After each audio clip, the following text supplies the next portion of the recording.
अजय पंडित और मैनेजर साहब का वार्तालाप हम देख रहे हैं। अजय ने एक बार में ही सारी बातें स्पष्ट करने का काम किया है। वो मैनेजर साहब से कहता है कि मैनेजर साहब, मेरा पूरा जीवन नागपुर में बीता है। मेरा जन्म 1958 में नागपुर में ही हुआ है। मेरे दादा भी कोकण में नहीं रहते।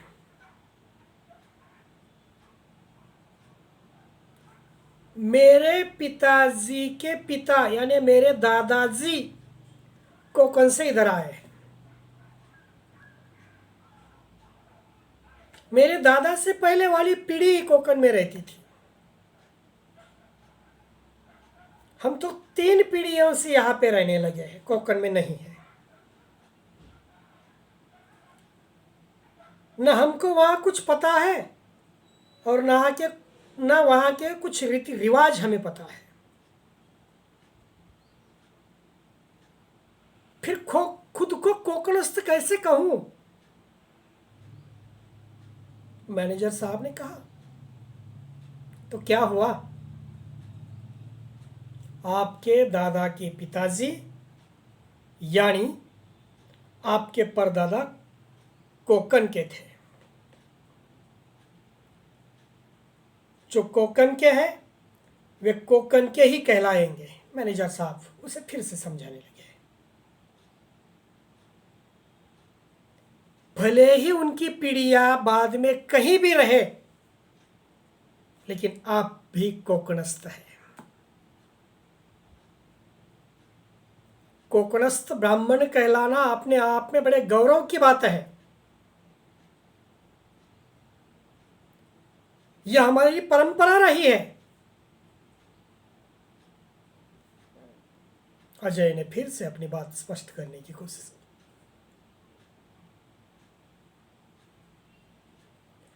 असल में कोकणस्थ ब्राह्मण बहुत गोरे होते हैं। उनकी आंखें कंजी, गिजरी, भूरी, अंग्रेजों जैसी होती है। अपना तो ऐसा कुछ भी नहीं है। अजय का रंग सांवला है। आंखें भी साधारण काली है। वह स्वयं को कभी कोकणस्थ नहीं मानता। फिर भी उससे बार बार मैनेजर साहब यही सवाल पूछते रहे हैं, आप कोकणस्थ है ना? अजय से जब भी यह प्रश्न पूछा जाता है तब भी उसे परेशानी महसूस होती है, क्योंकि पूछने वाले ऑफिस के मैनेजर साहब हैं, इसलिए वो उन्हें 2 टूक का जवाब नहीं दे पाता। इसलिए वे अधिक उसे परेशान करते हैं। वो जानता है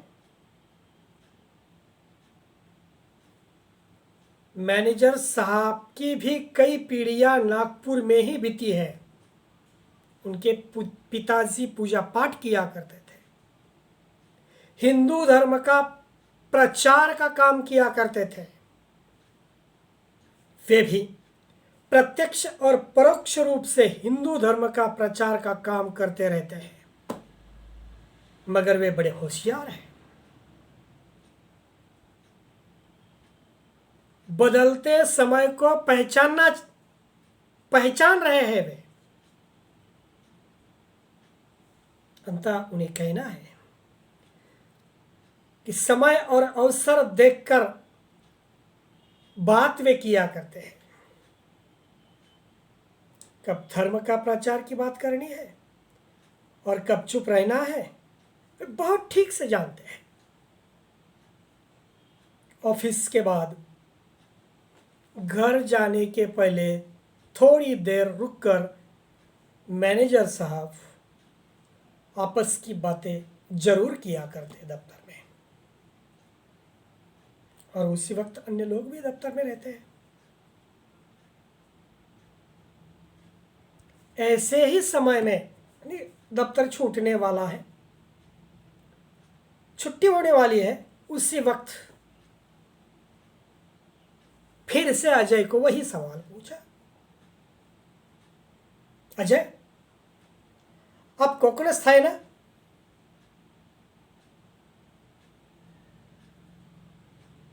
सबके सामने पूछा गया वही पुराना प्रश्न सुनकर अजय को गुस्सा आ गया।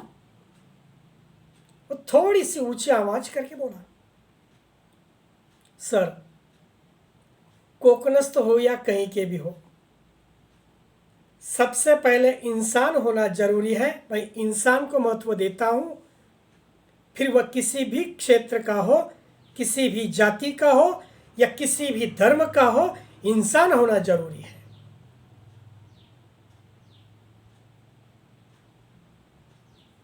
अजय की ऊंची आवाज सुनकर मैनेजर साहब थोड़ा सा सिटपिटा गए। अन्य सभी लोग अजय के विचारों से बहुत प्रभावित हुए थे। वे बाकी के लोग आपस में चर्चा करने लगे, सचमुच अजय के विचार कितने महान हैं, ऐसे ही हमारे भी विचार होने चाहिए। सबकी बातें सुनकर खेमचंद उत्साह से ऊंची आवाज में कहने लगता है,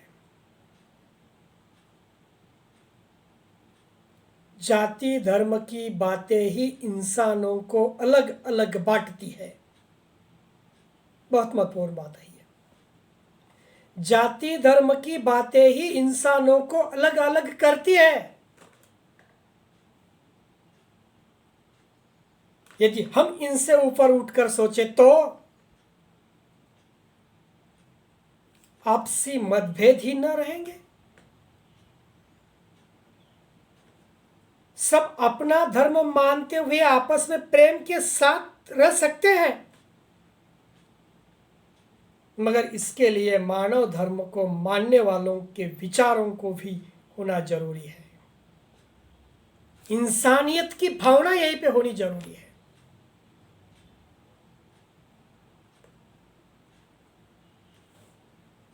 वो जो खेमचंद है, चतुर्थ श्रेणी का कर्मचारी, उसकी बात को लेकर विजय बाबू बहुत मुस्कुराए। विजय बाबू व्यंग्यपूर्ण कटाक्ष यानी एक टक निगाह से मैनेजर साहब को देखते हुए कहने लगे,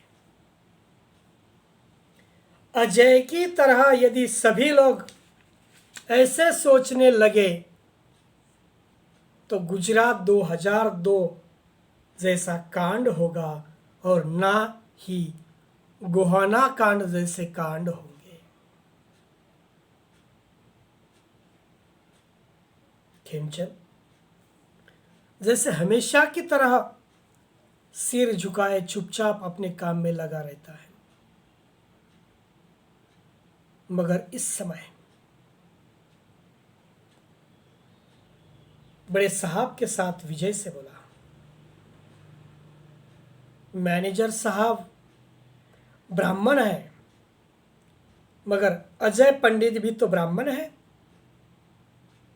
लेकिन उन दोनों की विचारधारा में कितना फर्क है। क्या सभी लोग अजय जैसे नहीं बन सकते? इन बातों के बीच से मैनेजर साहब ने अपने गाड़ी में बैठकर वहां से जल्द ही निकल गए। उस दिन के बाद उन्होंने अजय से वह प्रश्न नहीं पूछा, क्योंकि अजय नई पीढ़ी का आधुनिक श्रेष्ठ युवक है। वह प्रगतिशील विचारों को मानता है, जातिवाद और वर्ण भेद को महत्व देता नहीं है। ब्राह्मण होने पर भी वह शुरू से समतावादी प्रगतिवादी विचारधारा वाले लोगों के साथ रहता है।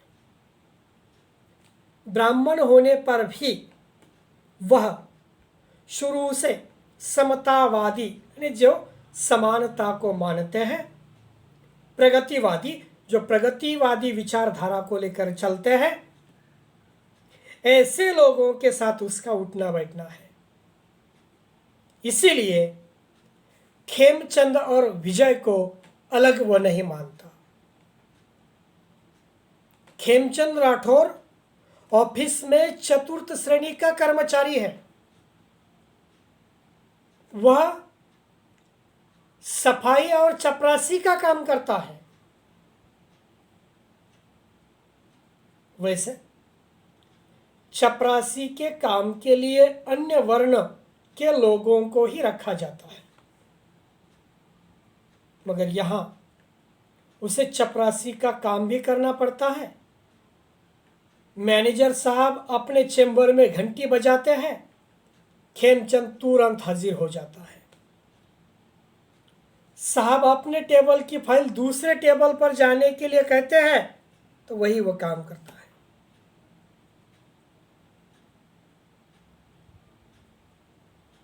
ऑफिस में दिन में 2 बार सफाई करता है वो, सुबह शाम। दिन भर खाली रहने वाले खेमचंद को काम बताने की कोई जरूरत नहीं है।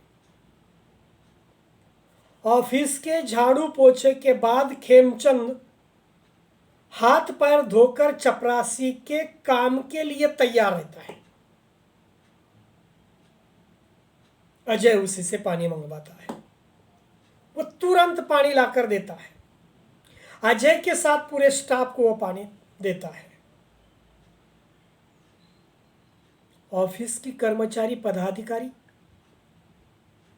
महाराष्ट्रियन सुवर्ण महिला अक्सर उससे पूछ ही लेती है, खेमचंद ठीक से हाथ धोए ना,